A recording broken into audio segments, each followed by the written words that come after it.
Memo watching on my Ghana mama kwaba aba of TV yen agenda anopa nsem a ye de ebremo mediani na kwasi amofo medin sama ekoso ewo on my Ghana efa atantene ne ho abamu adwuma ye akontabuo ne ensama ekoso ewo mrase ebegwamu na anopa medi eba bebo sa our agenda anopa nsem ubetimi enya yen ewo YouTube aye of TV OFF Sanso na Facebook nso ubenya ye ho a eye of TV koho na eni enkita ho ewo no mo na mom tie na mense o se eye Refiners Chapel International eno de on toma e de abomedia no a wayesa asrobo a oma me kotokro enkasro amaba betina ha ni ubedi kasubom ne senti no ene ya me no ka se ya no nkronya bo pepepe na dwumadi a ye fene se specific prayer no asase enti tutu anamo na bright Taifa Johnson baby a spare part for no omo echi hwa usi a so hwehwe osofu gidididi ana Refiners Chapel International akro pe obi abetro ensem no etitiro no ebi eni otemuafo panyini frese wonya nsakraye ntemo Ghana atentrene siseye emu afi oman imra so abuasifo atimi akasa afa eye Julie trial say ehuhia naimom etwase woyen siseye kakra ede efa ho afi my kwe enso ebokoko say yensanko extrajudicial system a ebetumi aboaye afi general mosquito esiedunkatia atimi de nsem akwakotuja akase aban asebo se obewie adwuma a aban foforo bi ejan honum afi de ni betremu ewo minority enso akase etia atemu obi a efa OSP ehun afi nso no enumu abiem akyerɛkyerɛfo a wona katua bɛyɛ bosome edunso yɛntwe omoka no minority 40 mi asɔre edi etia wei ene ensem afoforo bi no ma ekeka ho ena meda me hotel na makwa aba na afi mababa pense mu etumi edi ama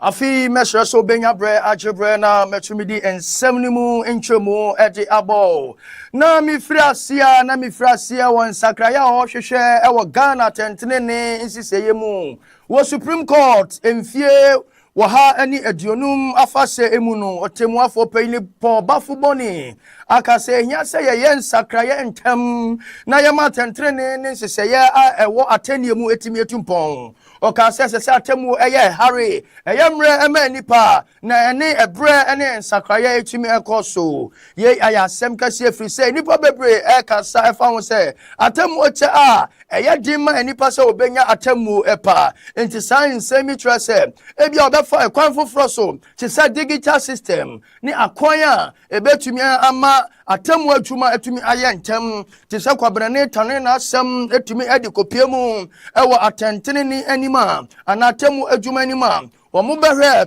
se edana wade abana omu begina so ene entamara no na afi omotumi edi aten a eyetene ne a eso wonfaso a enya intentia etumi edi ama oman Ghana fo yentie ensema Paul Bafuboni etimi lituja must not only celebrate, they must also speak truth. After 150 years, we must ask ourselves honestly, are we where we should be? Should congestion and delays still burden our courts? Should we still lean so heavily on manual processes in a digital age? Should access to justice in too many cases still hinge on geography, cost, or time? These are not attacks on individuals. They are questions about systems. Because the truth is this: longevity without renewal is a quiet form of decline.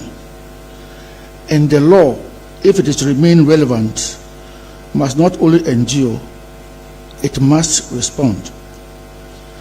That is why this anniversary is not only a commemoration, it is a turning point and a mandate. The court of today is a living institution, busier, more accessible, and more transparent than ever. We have embraced technology, strengthened processes, and worked tirelessly to deliver justice that is timely and fair. Our courts, from the apex to the districts, serve millions who turn to us when all else feels uncertain. We celebrate the present through concrete actions already in motion. Through the e-justice program, we are moving toward digital filing, digital service, virtual hearings, and digitized records, making justice faster, more efficient, and more accessible. We have introduced extended court sittings via the two-stream system, turning time itself into an ally of justice. Through specialized courts for emerging areas of law, we are acknowledging that the law must grow with society. And through the ongoing revision of our court rules of court, we are attempting something fundamental to ensure that procedure serves justice and does not suffocate it. Midasu echnemu ewa atenye omu afasa omu ese ewo mfie wa ha eni ejonu a omu atumi enyanumu enumu na Deputy Attorney General Justice Sramse inso de ne ho aka ho oka kire se July trials no ya ade a eho hia para wa tentene mu na eboa ema obo enipa eho eban nanso Osi ehia se wa yensakraye na wodi technology ebeka ho sani ebeya hare na tumi ayentem ye di ensem etumi aba na ni nyina ne se yebegidin enya ensakraya ebema ye na tenten humra etimi akosoro na entimi ento esini yentie ensema eye yera eye Justice Sramsa etumi edituja. We have reached a point where I believe we are having a conversation on whether to abolish jury trials or not. The role of the Attorney General sometimes overlap with the role of the judge of the justice system. So when I speak to your lordship, I speak to myself, and when I speak to myself, I speak to your lordships. Now, may I speak to myself?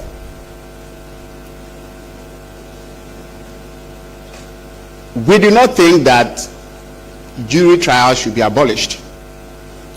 We believe that technology has come and would assist us to improve jury trial systems. So, for example, we have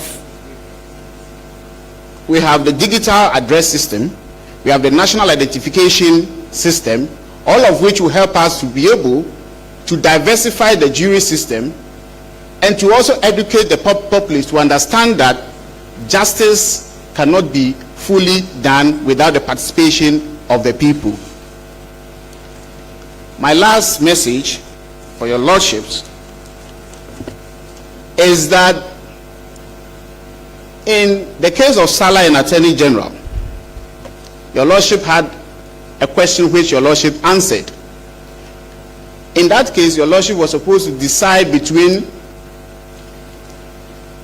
upholding Yellow my quay, speaker dada, and so I can send me to me editor so Obo Kokose and Sesa Ghana Sanko extrajudicial system to say public tribunals mu APMO. Okase Supreme Court ni baby atentene ne koto. Nafi etimidi nchomupa etumi edima Ghana. Wana epe atentene. Nesese yesenu animonyam na ye jinudi. Enuntinu etwase ye ma democracy etumi eye juma kabi namin kabi. Seni ebeya enunu betumi abua ama atentene etumi akoso. Neumom enyase ebeya wose eni aban ebiba. Was yankwachi wei, yankwachi kojo, yankwachi kwame, yankwachi efia, adeya, wanyama mayo kwoni, enuntino, sani ebeya, o manga na nchichiri ebetimi akosonon, yamfa sani amani ntuo. Na fi demokrasia kosiblo nifen demokrasia, ube bi me friend say kabi mami kabi no etumi eye atwuma sane ebe ya omen atentrene ebetumi akoso yentie ensema eye Michael speaker dada etumi editujo. The criticisms come out of ignorance, and how would the ignorant know? The judiciary must take justice to them through modern communication. Our courts have been through several trajectories, including challenges from public tribunals under the PNDC revolutionary years. It will interest you to know that it was only on insistence of Chairman Rawlings that the tribunals appeared in the 1992 Constitution at all. I am reliably informed that through persuasion by Justice D.F. Annan, a compromise was reached that the tribunals will be in the Constitution, but they will not be applied in any way. Notably, President Rawlings honored his pledge, for which matter I will say, let not the tribunals come back as alternatives to the regular courts. The English jurisprudence jealously guards the concept of the ordinary courts of the land. The ordinary courts of the land, as against what we all knew as the dangerous systems, including the Star Chamber of the European times. Distinguished ladies and gentlemen, the courts have suffered considerable banter in the past. The cases that we all have heard this morning and we all know so well have brought a lot of difficulties, which include Ray Akoto, Akokosa in the Tawia Adamafiu and others case, and so on and so forth. One thing that we need to do by all means is we must all come to acknowledge that the Supreme Court is the final arbiter of all controversies in the Republic of Ghana.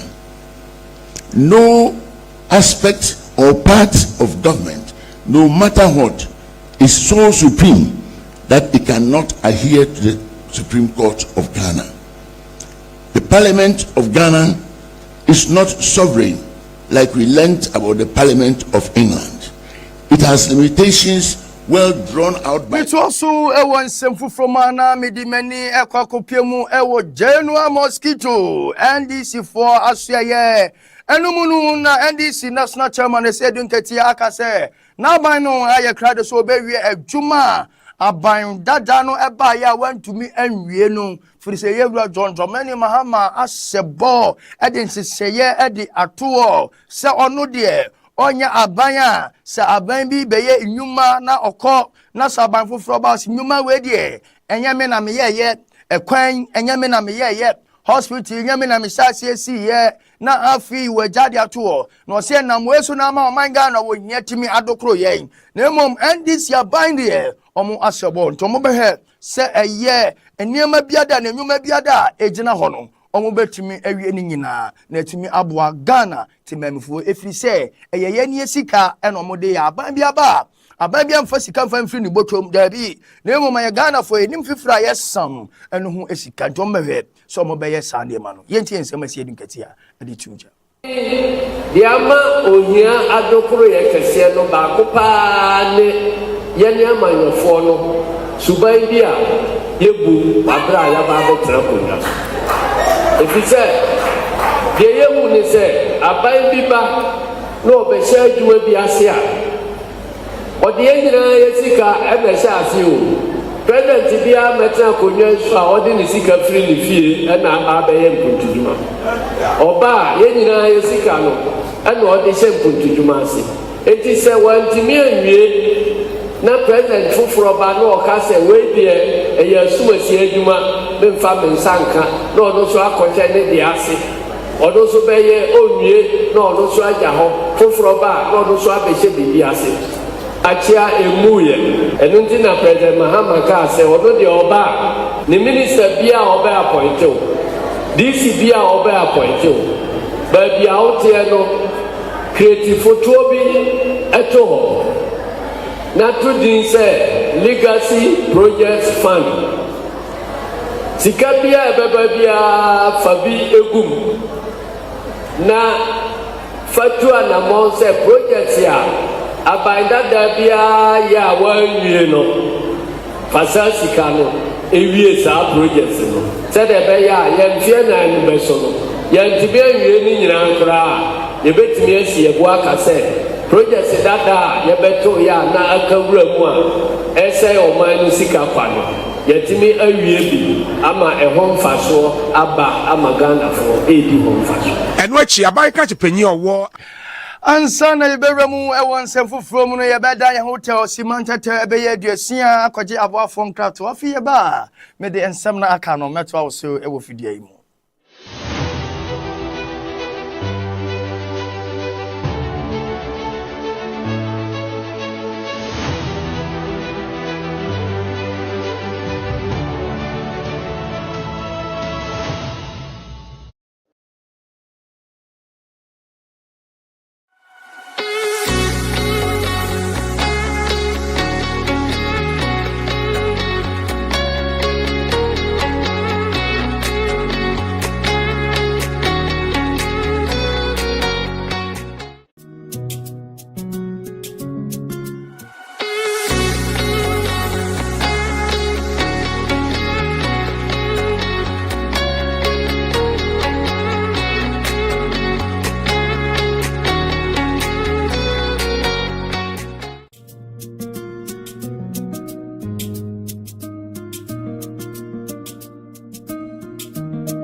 Mitwa ensam no so ewo fidua mu ede amamoa na yebo ewremu ewo emrase bedwafie eno ena soame emrase bedwani John Darko etumi ede animu akaseti atamo bi a high court etumi ede ama a efa office of special prosecutor aye charity afenu OSP eho wasi atamo yi yemfumso akese pa efrisa emranu emma OSP to me say wotimi etna ho na wotabire ensam a entwa se esisie aye ensam boni ene wona ediketa se ene project mi do mu kogina atamo mu na se eba se eye high court etumi begina simpie so eka se OSP eni hutumi se odi obi ebekọ atemu anim dia ene na entwaye na wotumi ka sansia mo se ehunya pa efise Ghana akudie yi ye adufudi pe na enu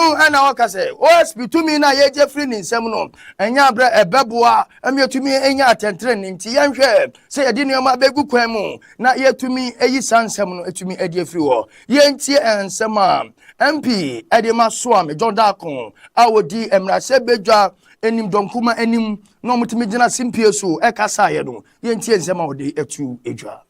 Now, so if anybody interprets section 4 of the USP Act to mean that at every turn, anytime we want to bring prosecution against a suit against anybody, a criminal suit against anybody, anytime we want to prosecute an accused person, we need to go to the Attorney General's office for clearance.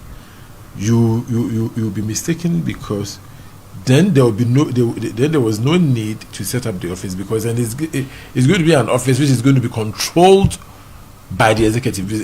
If the person needs the AG's authorization at every turn, every day to bring cases, then it's just like another appendage of the executive and becomes it comes under the control of the executive. Subject to Article 884, the office shall, for the purpose of this act, be authorized by the AG to initiate and conduct the prosecution of corruption and corruption-related cases. So, for the purpose of this, the office has been authorized. So, the acts that created the office gave the authorization from the Attorney General.